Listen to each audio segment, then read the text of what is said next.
बच्चों, ऑनलाइन गुरु में आप सबका स्वागत है। आज हम फिर एक वीडियो के साथ उपस्थित हैं।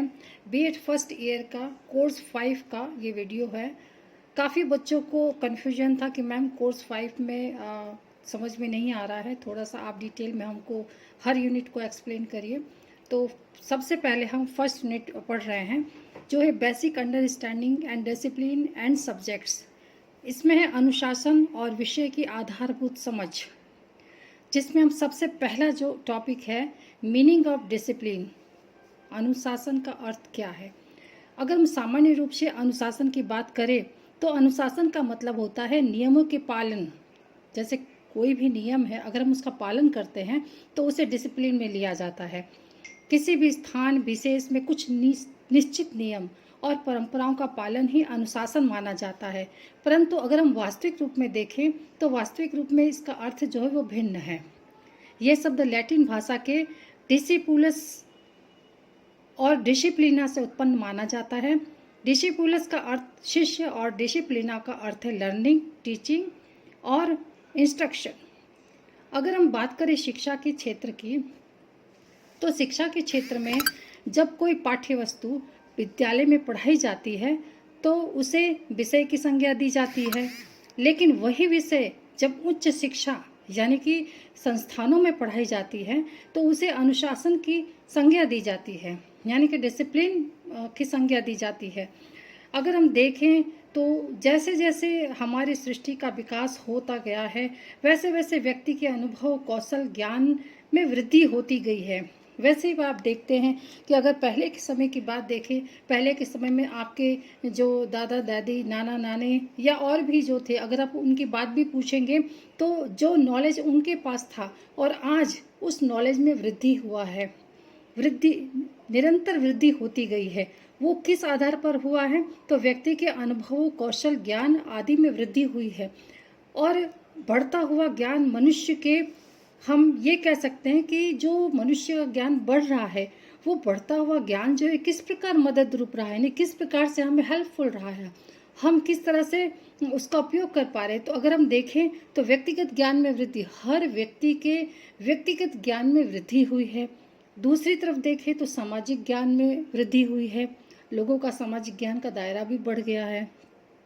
तीसरी चीज़ है व्यावसायिक ज्ञान वर्धन में, यानी कि व्यावसायिक रूप से भी लोगों का, व्यक्तियों का जो ज्ञान है वो बढ़ा है। अच्छा, पहले अगर हम बात करें ना तो पहले 10th क्लास के बच्चों से पूछा जाता था ना कि बच्चा आपको क्या आगे क्या पढ़ना है और क्या बनना है, तो उसे पता नहीं रहता था। लेकिन आज अगर आप 8th क्लास के बच्चों से पूछ लेंगे ना तो बच्चा तुरंत बताएगा कि उसे क्या पढ़ना है, उसका जो भी एम है वो क्लियर है। वो एम क्लियर क्यों है? क्योंकि उसे पता है कि मुझे आगे चल के क्या करना है। तो इसका मतलब क्या? यही उसके ज्ञान में वृद्धि हुई। दूसरी बात करें तो ज्ञान को सीमित न रखकर अगली पीढ़ी को स्थानांतरित किया, परिणाम ज्ञान का विकास किया गया। अच्छा, ज्ञान का विकास कैसे हुआ? जैसे कि हमने एक पीढ़ी से दूसरी पीढ़ी को दिया तो ये हमारे ज्ञान का जो है वो विकास हुआ, यानी कि वो बढ़ता गया, एक पीढ़ी से दूसरी पीढ़ी को देते गए। तो जो ज्ञान था पिछली पीढ़ी का वो तो मिला है, प्लस उसने अपने आगे के ज्ञान को भी अर्जित किया और वो उसे एक से दूसरे को देता चला गया। इससे उत्तरोत्तर जो ज्ञान है उसका विकास होता गया, उसका विकास बढ़ता गया। तो बच्चों, इस रूप में आप जो अनुशासन है, जो मीनिंग है, उसे आप इस रूप में लिख सकते हैं। बच्चों, अब आगे का टॉपिक है अनुशासन का इतिहास, हिस्ट्री ऑफ डिसिप्लिन। तो अनुशासन का इतिहास क्या है? अगर हम बात करें इतिहास की, तो विषयों तथा अनुशासन का इतिहास हम देखें तो उतना ही पुराना है कि जितना पुराना मानव सभ्यता का विकास। हमारी मानव सभ्यता का विकास जब हुआ है तभी हमारे अनुशासन यानी कि जो डिसिप्लिन है उसका प्रारंभ हुआ था, तो उतना ही वो भी पुराना है। मानव सभ्यता के विकास के क्रम में हम देखें तो कितने ही तरह के ज्ञानों का संगठन, विशिष्ट वर्गीकरण, पूर्व ज्ञान के आधार पर नए ज्ञान का सृजन ही अनुशासन के रूप में अस्तित्व में है। यानी अगर हम बात करें तो जो भी हमने मानव की सभ्यता का जो विकास हुआ, उस विकास के क्रम में कितने ही तरह के ज्ञान का संगठन हुआ। जैसे हम बात करें तो पहले के समय में खाना किस पर बनाना, अग्नि की शोध कैसे हुई, तो ये सारी चीज़ें हैं उत्तरोत्तर। अब हम उसके डिप में तो नहीं जाएंगे, लेकिन अगर आप देखें तो पहले के समय में जो मनुष्य, जो व्यक्ति था, उसका ज्ञान धीरे धीरे जो उसका क्रम वाइज क्रम जो है विकास होता चला गया। तो एक संगठन विशिष्ट वर्गीकरण और पूर्व ज्ञान के आधार पर, यानी कि जो व्यक्ति ज्ञान लेता है वो कहीं ना कहीं अपने पूर्व ज्ञान के आधार पर नए ज्ञान का सृजन करता है। तो दूसरा चीज़ क्या है कि नए ज्ञान का सृजन ही अनुशासन के रूप में अस्तित्व में है। मूल ज्ञान प्राप्त करने के, अगर हम बात करें मूल ज्ञान की, तो मूल ज्ञान प्राप्त करने के दो पक्ष है। व्यक्ति अगर ज्ञान प्राप्त करता है तो किस रूप में करता है? एक तो प्रत्यक्ष रूप में करता है, दूसरा परोक्ष रूप में करता है।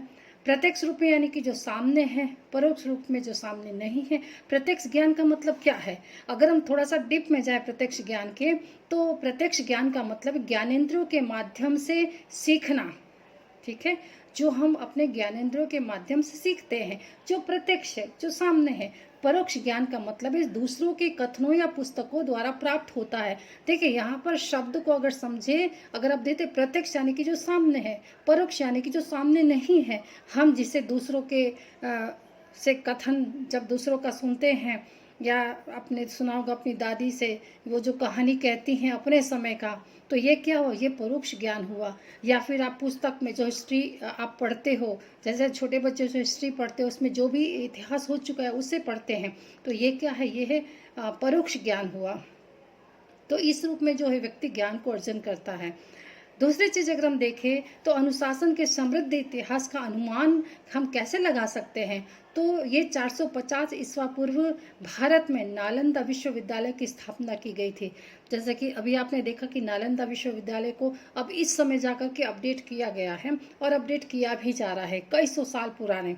ये जो नालंदा विश्वविद्यालय था, ये हमारे पूरे भारत का सबसे बड़ा जो है वो विश्वविद्यालय था। तो उसकी स्थापना 450 ईस्वी पूर्व में की गई थी।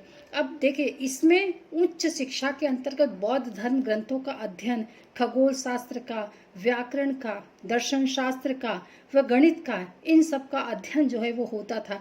यानी कि जो विद्यार्थी थे वो इन सब विषयों का अध्ययन करते थे। चिकित्सा के क्षेत्र में भी ज्ञान का निर्माण हुआ था। तो दूसरी चीज़ है कि अध्ययन विषय का सर्वप्रथम प्रयोग सन 1231 ईस्वी सन में फ्रांस के पेरिस विश्वविद्यालय में किया गया। उस समय 4 प्रमुख विषयों का अध्ययन कराया जाता था। अगर हम देखें कि फ्रांस में पेरिस विश्वविद्यालय की बात करें तो वहाँ पर 4 विषयों का अध्ययन होता था। पहला तो है अनुशासन का होता था, दूसरा जो है कौशल विज्ञान का होता था, तीसरा जो है कानून का होता था, और चौथा जो है वो कलाएं का होता था। तो ये सारा, ये जो चीज़ें हैं, ये हमारे जो हम हमारा टॉपिक है अनुशासन का इतिहास, उसके अंतर्गत हम इसे देख रहे हैं। तो इसमें मेन फोकस 2 चीज़ पर है। जो इतिहास है, इतिहास में एक तो नालंदा विश्वविद्यालय का नाम आया है, जो 450 ईस्वी सन में हम कह सकते हैं कि जिसकी स्थापना हुई, और दूसरा फ्रांस के पेरिस विश्वविद्यालय में किया गया। तो ये 2 जो है ये इतिहास का फोकस है, ठीक है। और इसके बाद आगे हम देखें तो अधिकतर शैक्षणिक विषयों का उद्भव 19वीं शताब्दी के मध्य में हुआ है। अब इसके अलावा भी जो भी शैक्षिक विषयों का जो उद्भव हुआ था वो हम ये मानते हैं कि 19वीं शताब्दी के मध्य में हुआ था, जब पारंपरिक पाठ्यक्रम और प्रतिष्ठित विषयों जैसे भाषा है, साहित्य है इत्यादि के पूरक के रूप में होता है। इस प्रकार भौतिक विज्ञान, रसायन विज्ञान, मानकी विज्ञान आदि भी जो है हम कह सकते हैं कि इसके बाद एक के बाद एक जो है प्रकाश में आए। 20वीं शताब्दी के प्रारंभ में कुछ और विषयों का निर्माण भी हुआ, जैसे शिक्षा शास्त्र, समाज शास्त्र आदि। तो बेटा इसके अंदर मेन जो आपको इसमें फोकस करना है, तो मेन फोकस 3-4 ही इसके अंदर वर्ड है, और 3-4 वर्ड से आप जो है काफ़ी बड़ा जो है पैराग्राफ लिख सकते हो। हम ये कह सकते हैं इस क्वेश्चन को आप पूरा आंसर कंप्लीट कर सकते हो। सबसे पहले क्या है कि इसका इतिहास जो है मानव सभ्यता, यानी कि जितनी मानव सभ्यता जितनी पुरानी है उतनी ही पुराना जो है ये अनुशासन भी है। दूसरी चीज़ क्या है? ज्ञान। तो ज्ञान 2 तरह से है, प्रत्यक्ष और परोक्ष। प्रत्यक्ष यानी जो सामने है, और परोक्ष यानी कि जो हम कहानी के माध्यम से सुनते हैं। दूसरी चीज़ है कहानी या फिर पाठ्य पुस्तक के द्वारा या फिर दूसरों के कथनों के द्वारा, जो भी आप जिस रूप में भी ले वो परोक्ष हुआ। इसके बाद क्या है कि नालंदा विश्वविद्यालय है। उसके बाद क्या है, फ्रांस के पेरिस विश्वविद्यालय में किया गया। और इसके बाद अगर हम आगे देखें तो 19वीं शताब्दी, और उसके बाद जो है 20वीं शताब्दी में भी जो कुछ विषय हैं उनका निर्माण हुआ, जैसे शिक्षा था, समाजशास्त्र इत्यादि। तो इस प्रकार बच्चों ये अनुशासन का इतिहास है। अगर आप इसे ध्यान से सुनेंगे तो हमको लगता है कि आसानी से आपको ये जो टॉपिक है ये समझ में आ जाएगा। फिर भी अगर कोई कन्फ्यूजन है, क्वेश्चन है तो आप इसे पूछ सकते हैं।